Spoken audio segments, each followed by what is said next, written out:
O Cerrado brasileiro ocupa o centro do território nacional e sustenta uma das maiores concentrações de biodiversidade terrestre do planeta.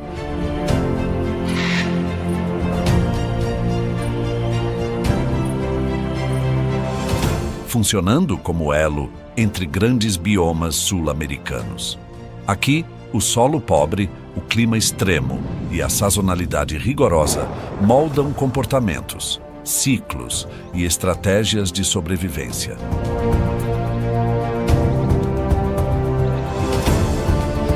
Este é um ambiente onde cada adaptação é resultado direto da pressão ambiental e cada organismo responde a condições que não permitem erros.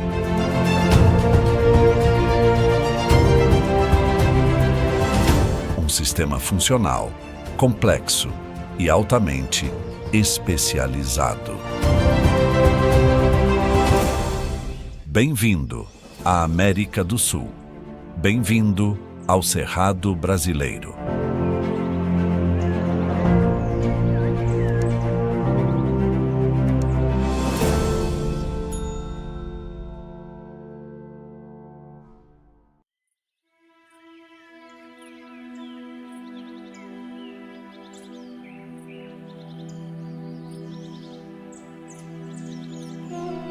O Cerrado brasileiro ocupa cerca de 2.036.000 quilômetros quadrados, abrangendo o Planalto Central e estendendo-se por grande parte do Brasil Central, atuando como eixo de conexão ecológica entre grandes biomas sul-americanos.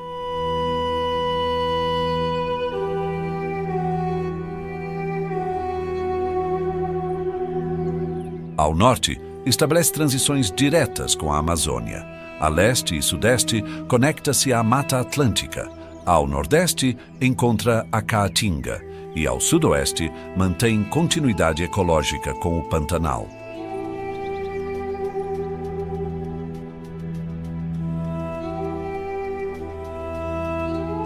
O clima é tropical sazonal, com temperaturas mínimas próximas de 12 graus Celsius e máximas que superam 38 graus Celsius, alternando longos períodos secos e chuvosos bem definidos.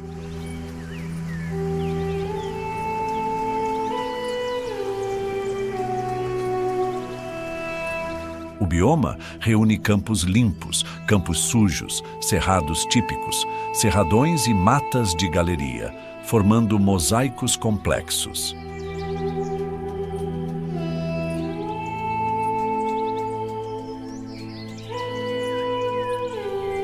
A vegetação apresenta arbustos retorcidos, gramíneas densas e árvores de casca espessa, adaptadas ao estresse hídrico e ao fogo natural.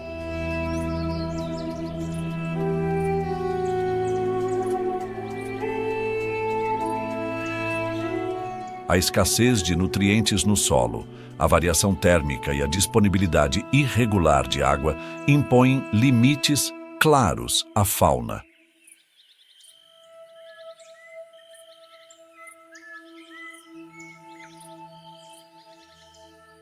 Aqui sobrevivem apenas organismos altamente especializados, capazes de explorar recursos dispersos.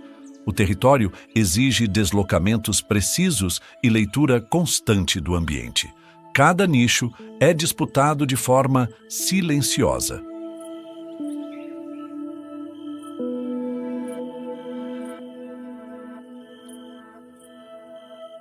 Neste cenário, a fauna do Cerrado se organiza em estratégias distintas, moldadas pela pressão contínua do ambiente.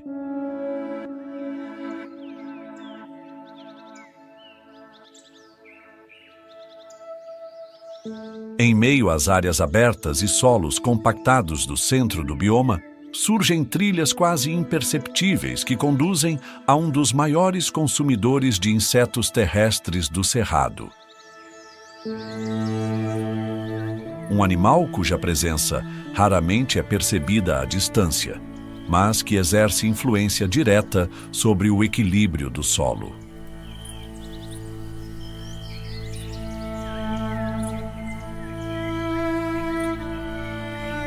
Nas regiões centrais do cerrado, onde campos abertos se alternam com manchas arbustivas e solos compactos, o tamanduá-bandeira atua de forma contínua e silenciosa.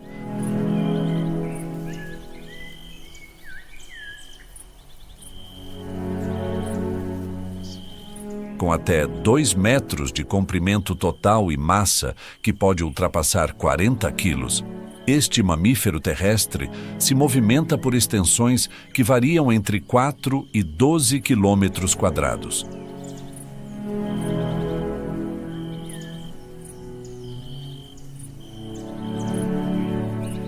Ajustando sua presença à oferta de alimento e à estrutura do terreno.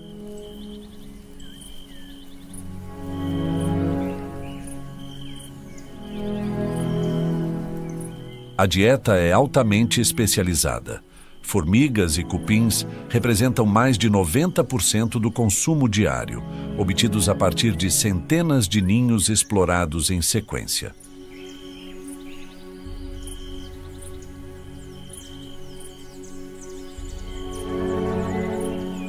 Cada acesso dura poucos segundos.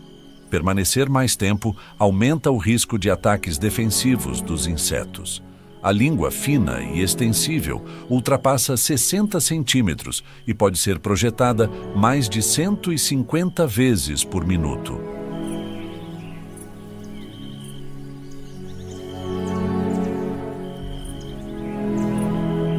Permitindo a captura eficiente antes do colapso das galerias internas.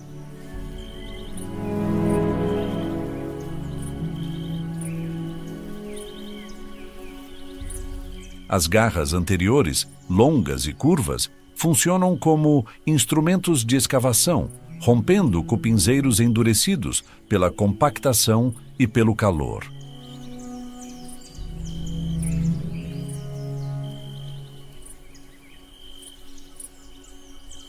Para preservar essas estruturas, o animal caminha apoiando o dorso das patas, uma adaptação que reduz desgaste e garante eficiência ao longo de anos de atividade contínua no solo abrasivo do bioma.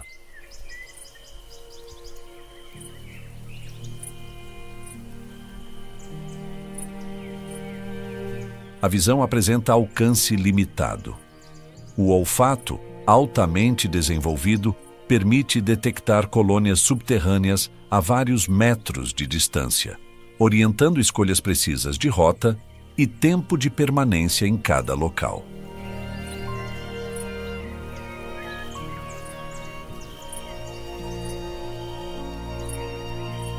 A economia de energia é determinante. Cada deslocamento precisa resultar em ganho alimentar mensurável para compensar o esforço físico.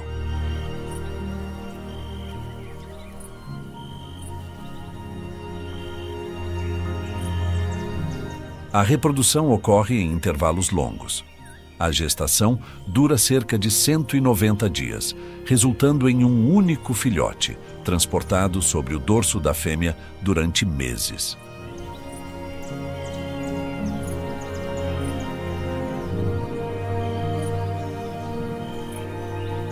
Esse comportamento reduz a exposição ao solo aquecido e facilita o aprendizado gradual das rotas de alimentação.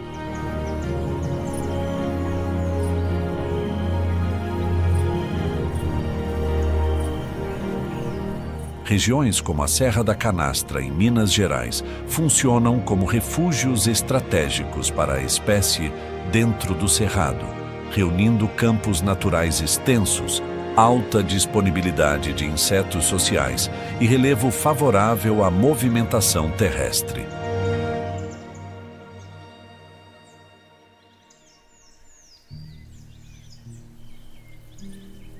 Nesses ambientes, o tamanduá-bandeira exerce controle direto sobre populações de insetos, influenciando a estrutura do solo e a redistribuição de nutrientes.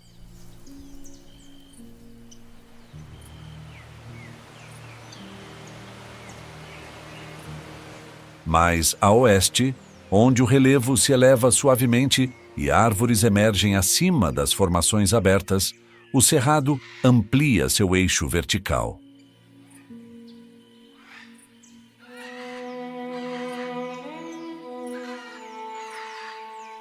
Sobre o dossel descontínuo, movimentos constantes conectam pontos distantes do território.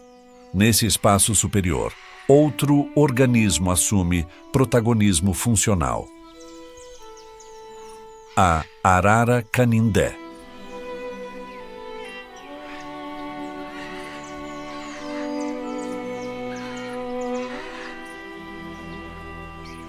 Nas porções do cerrado, onde árvores mais altas se distribuem de forma espaçada e matas de galeria acompanham cursos d'água permanentes, a arara canindé se estabelece como um dos principais vertebrados do estrato aéreo.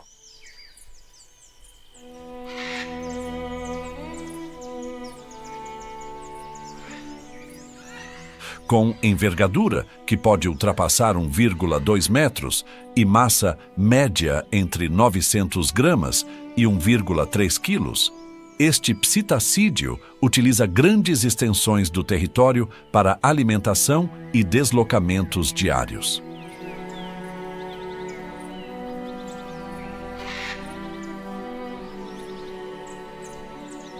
A dieta é baseada principalmente em sementes, frutos e coquinhos, explorados ao longo de rotas regulares que conectam áreas abertas a formações arbóreas mais densas.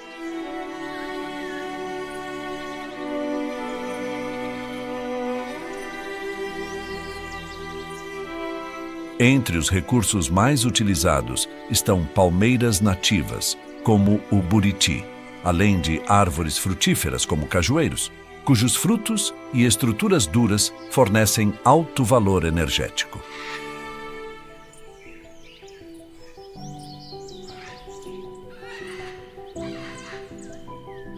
O bico robusto exerce força suficiente para romper cascas espessas, permitindo acesso a recursos indisponíveis para a maioria das aves, reduzindo a competição direta.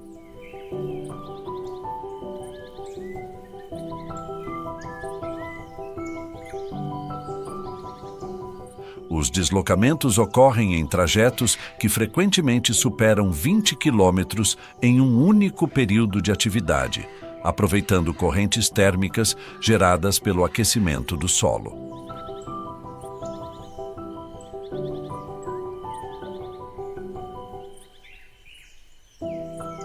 A visão aguçada permite identificar árvores frutíferas a longas distâncias, orientando decisões rápidas durante o voo e garantindo eficiência na exploração alimentar.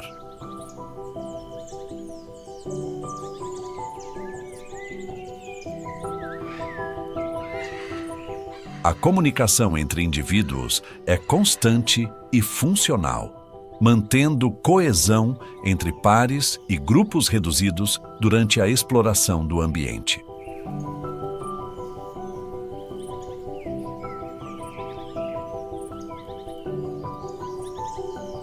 A reprodução depende da disponibilidade de cavidades naturais em árvores de grande porte, frequentemente localizadas em áreas menos abertas do cerrado.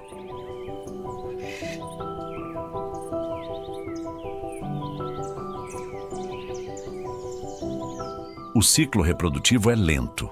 O investimento parental é elevado, com cuidado prolongado até que o jovem desenvolva força suficiente para acompanhar os deslocamentos extensos dos adultos.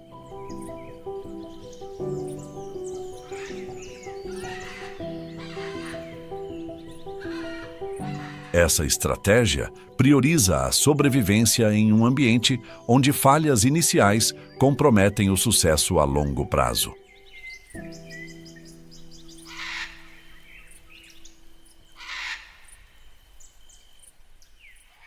Além do consumo direto de frutos, a arara canindé contribui para a dispersão de sementes em diferentes pontos do bioma.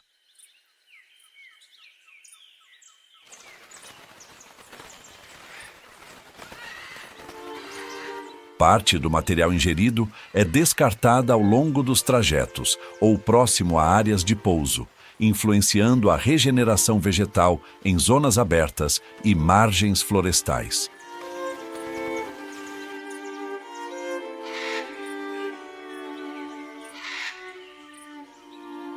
Esse processo conecta regiões distintas do cerrado por meio de fluxos biológicos constantes. Áreas como o oeste de Goiás e o norte de Mato Grosso concentram condições favoráveis à permanência da espécie, combinando disponibilidade alimentar, árvores adequadas para abrigo e rotas aéreas amplas.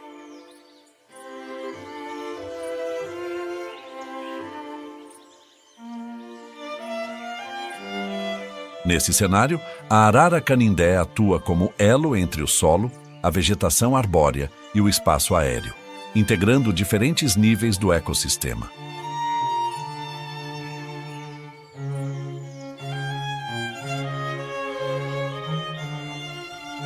Mais abaixo, longe das copas e do espaço aéreo, o cerrado revela outra dinâmica.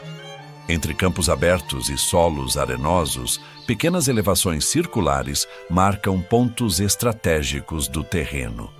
Nelas, um vigilante discreto observa o ambiente a partir do nível do solo.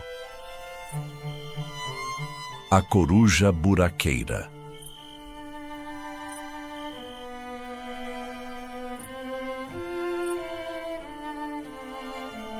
Nos campos abertos do cerrado, onde a vegetação é baixa e o solo apresenta textura arenosa ou compactada, a coruja buraqueira estabelece um sistema de ocupação diretamente ligado ao terreno.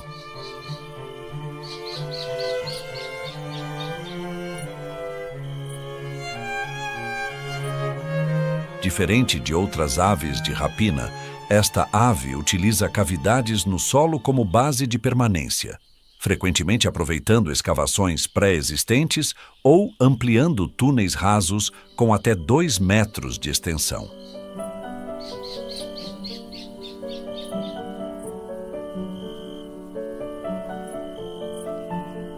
Com cerca de 23 a 28 centímetros de comprimento e envergadura média de 55 centímetros, a coruja buraqueira apresenta comportamento diurno frequente, o que amplia sua exposição visual no ambiente.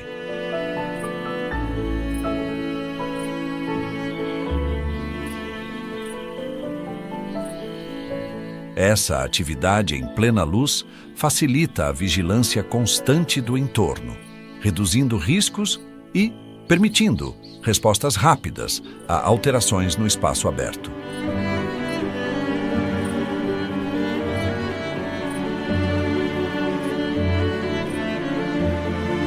A alimentação é variada e oportunista. Insetos terrestres compõem grande parte da dieta, incluindo besouros, gafanhotos e escorpiões, complementados por pequenos vertebrados quando disponíveis.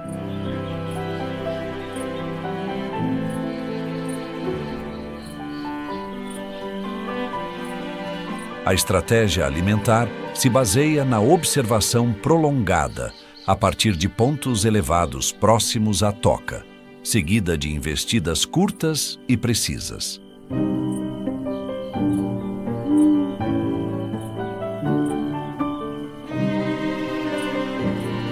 A eficiência depende diretamente da visibilidade ampla oferecida pelos campos naturais.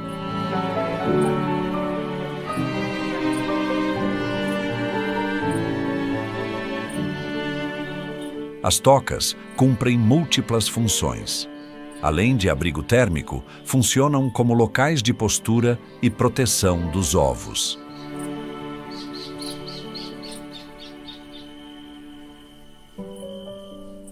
A entrada costuma ser cercada por restos orgânicos e fragmentos de presas, o que contribui para a redução de parasitas e sinaliza a ocupação territorial.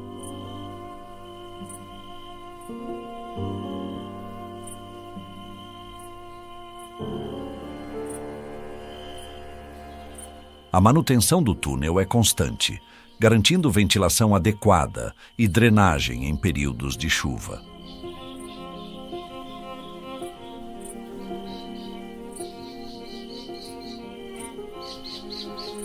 A reprodução ocorre de forma sincronizada, com a maior disponibilidade de alimento. A fêmea permanece no interior da toca durante o período inicial, enquanto o macho assume a vigilância externa e o suprimento alimentar.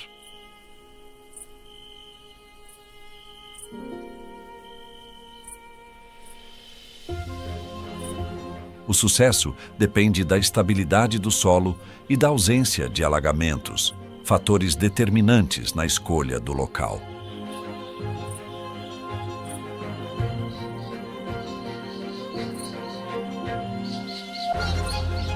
No Cerrado, a coruja buraqueira atua como reguladora de populações de invertebrados terrestres, influenciando diretamente o equilíbrio das áreas campestres.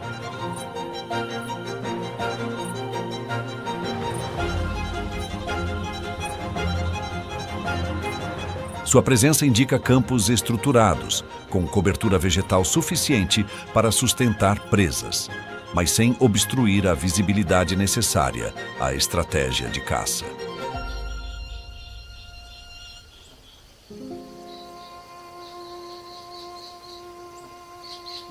Mais ao sul do território, onde as formações arbóreas se tornam mais espaçadas e a vegetação atinge maior altura, o cerrado muda de escala.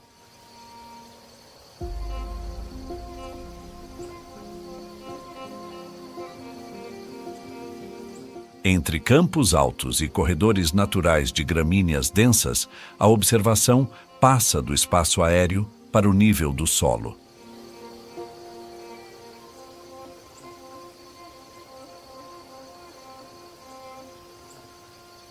Nesse ambiente aberto, um canídeo de hábitos reservados utiliza pernas longas para ampliar o campo visual e percorrer grandes extensões. O lobo-guará.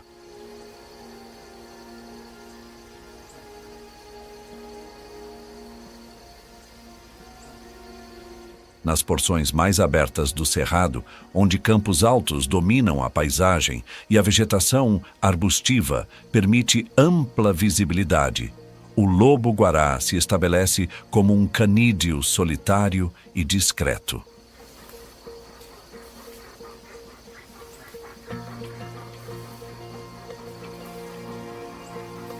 Com até 90 centímetros de altura na cernelha e pernas longas proporcionalmente ao corpo, utiliza essa elevação natural para observar o entorno acima das gramíneas densas, identificando recursos e possíveis riscos com antecedência.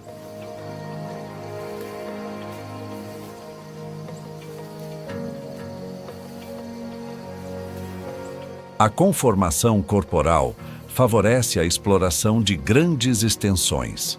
O corpo esguio e as passadas longas permitem cobrir territórios que podem ultrapassar 30 quilômetros quadrados, ajustados à oferta alimentar sazonal.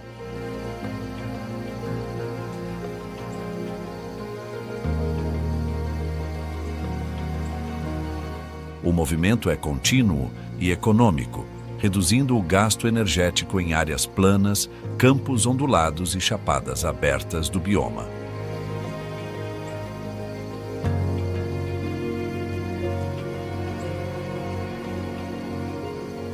A alimentação é diversificada e estratégica. Pequenos vertebrados, insetos e frutos compõem a maior parte da dieta ao longo do ano.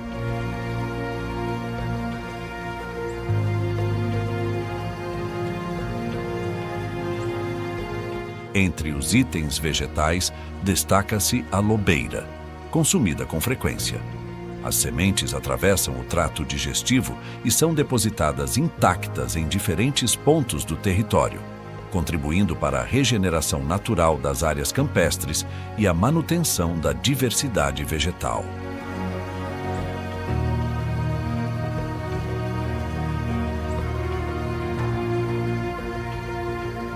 A comunicação ocorre de forma pontual e funcional. Em situações específicas, o lobo-guará emite vocalizações graves e prolongadas, audíveis a grandes distâncias, utilizadas para sinalizar presença e afastar possíveis ameaças.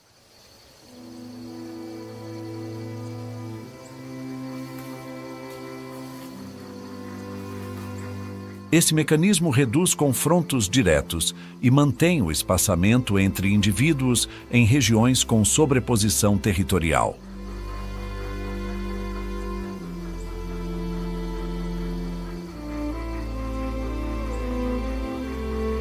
O lobo-guará ocorre principalmente no Cerrado, mas também ocupa campos naturais do Pantanal e dos Pampas, em terras mais elevadas, além de zonas de transição com a Caatinga e a Mata Atlântica.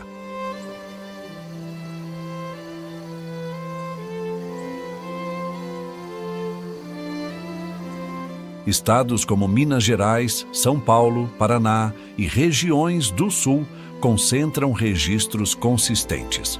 Além de sua relevância ecológica, a espécie ocupa posição simbólica no país. Sua imagem estampa a cédula de R$ 200, representando oficialmente a fauna do Cerrado e reforçando sua associação direta com os campos naturais do Brasil Central.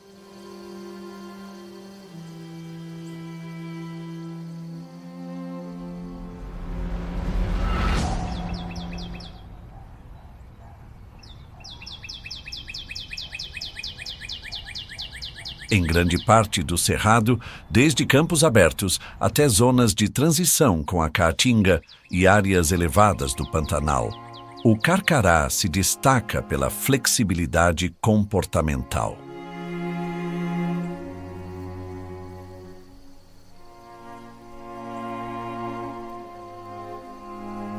Com cerca de 55 centímetros de comprimento e envergadura próxima de 1,2 metro, esta ave de rapina utiliza pontos elevados do terreno, árvores isoladas e o próprio solo como plataformas de observação contínua do ambiente.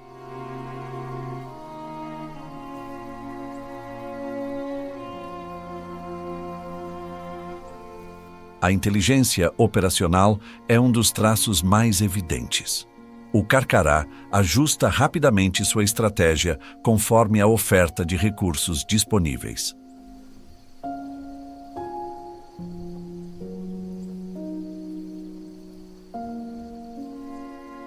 A dieta é ampla e inclui insetos, pequenos vertebrados, carcaças e restos orgânicos.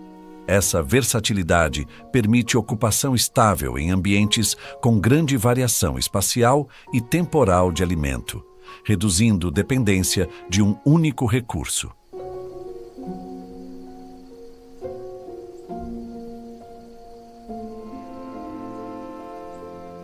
Conhecido como um eficiente consumidor de matéria orgânica, o carcará atua removendo restos de animais mortos e resíduos naturais do ambiente.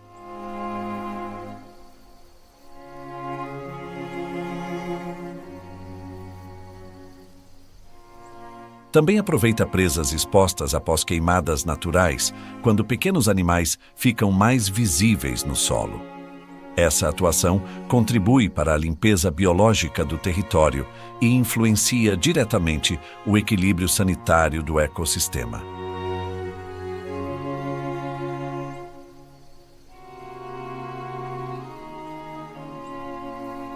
O comportamento social é oportunista. Em determinadas situações, o carcará acompanha deslocamentos de grandes animais ou interage com outras aves para acessar alimento disponível. Há registros de subtração direta de presas de espécies menores, evidenciando estratégia ativa e adaptativa na obtenção de recursos.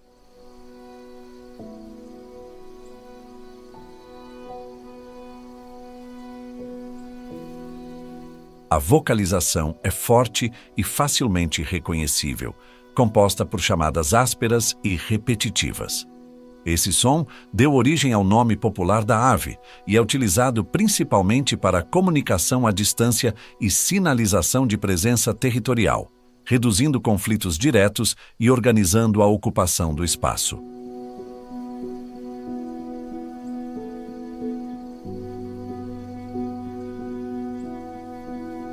Outro aspecto funcional é a variação da coloração da pele nua próxima ao bico. Em situações de estresse ou alerta, essa região tende a apresentar tons amarelados, enquanto colorações alaranjadas indicam condição fisiológica mais estável. Esse indicador visual fornece informações imediatas sobre o estado do indivíduo.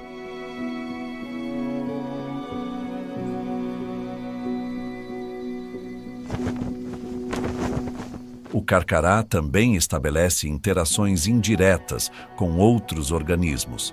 Em alguns contextos, remove parasitas externos de grandes mamíferos, como carrapatos, atuando de forma benéfica.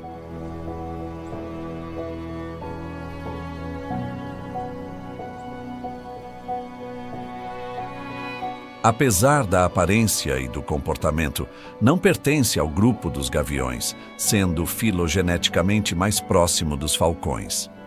Com visão extremamente aguçada, o carcará mantém vigilância constante sobre amplas extensões do cerrado, conectando áreas abertas, bordas de ecossistemas e regiões em transição por meio de uma estratégia altamente adaptável.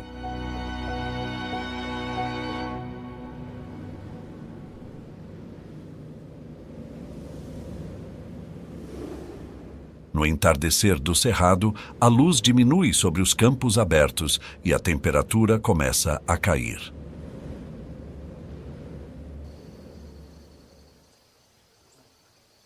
Próximo ao solo, a dinâmica do ambiente muda. Entre áreas arenosas e vegetação baixa, movimentos discretos indicam a presença de um mamífero adaptado ao contato direto com o chão. O tatu-bola.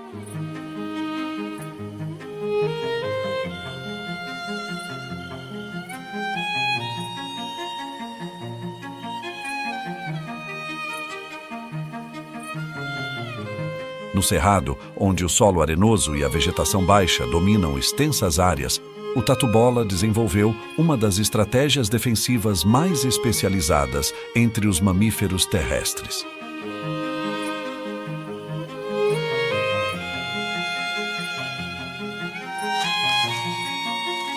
Com um comprimento médio entre 32 e 45 centímetros e massa que pode chegar a 1,6 kg, este pequeno mamífero apresenta corpo compacto e revestido por placas ósseas articuladas, formando uma couraça altamente funcional.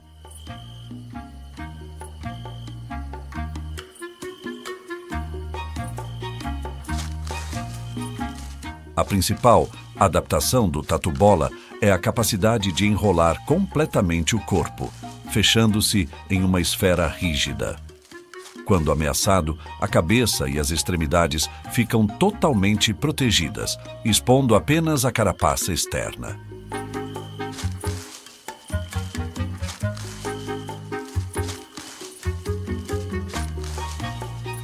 Esse mecanismo reduz drasticamente a vulnerabilidade, compensando a baixa velocidade e a limitação na fuga em terrenos abertos.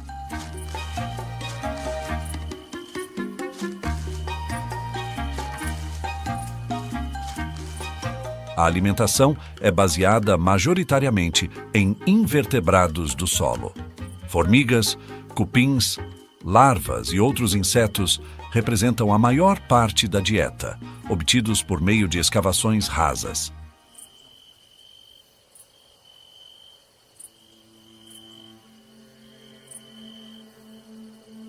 As garras anteriores são eficientes para romper camadas superficiais do solo, permitindo acesso rápido às presas. O focinho alongado auxilia na detecção química, orientando a busca por colônias subterrâneas.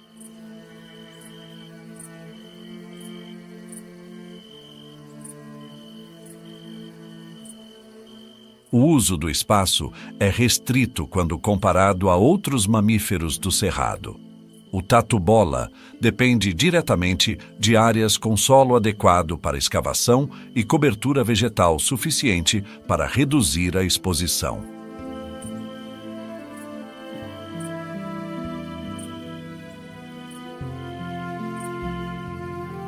Pequenas tocas funcionam como abrigo térmico e pontos de descanso, oferecendo proteção contra variações de temperatura ao longo do dia.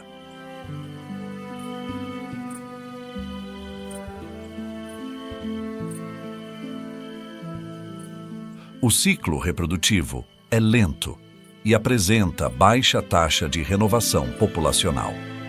A gestação resulta geralmente em um único filhote, que permanece protegido por longos períodos.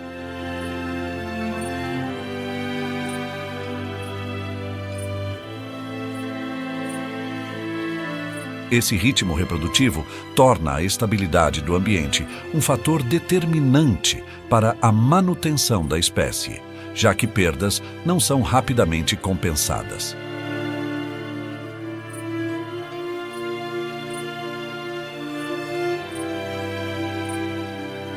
No contexto ecológico, o tatu-bola influencia diretamente a estrutura do solo. A escavação frequente favorece a aeração e a redistribuição de matéria orgânica, impactando micro-organismos e a dinâmica de nutrientes.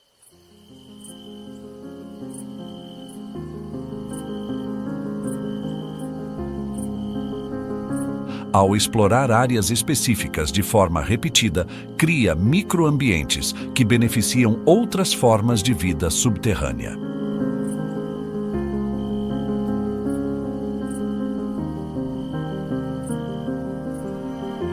O tatu-bola ocorre principalmente no cerrado, mas também pode ser encontrado em áreas de transição com a caatinga. Sua presença está associada a regiões relativamente preservadas, com solo estável e oferta constante de insetos sociais.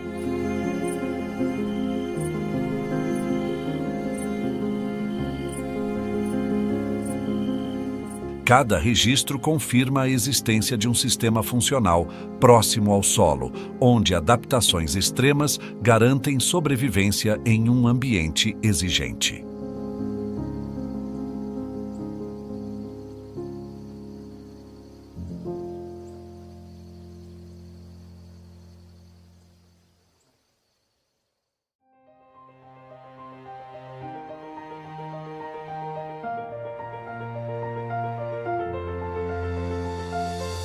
O Cerrado brasileiro revela um sistema ecológico complexo, sustentado por adaptações precisas e interações contínuas entre solo, vegetação e fauna.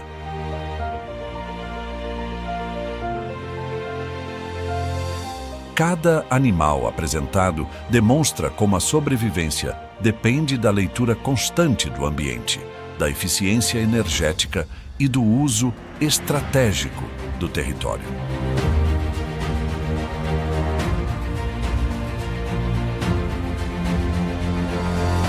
Nada ocorre de forma isolada. Cada comportamento observado responde diretamente às exigências impostas pelo bioma. Do espaço aéreo aos níveis subterrâneos, o cerrado funciona como uma rede integrada, onde equilíbrio e especialização definem a permanência das espécies.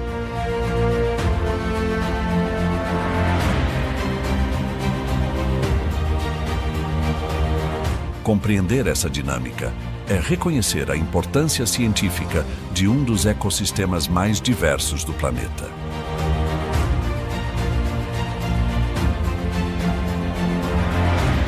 Se você sentiu a força desta jornada, curta o vídeo, inscreva-se no canal e ative o sininho de notificações para não perder as próximas histórias da natureza em estado puro. Até a próxima!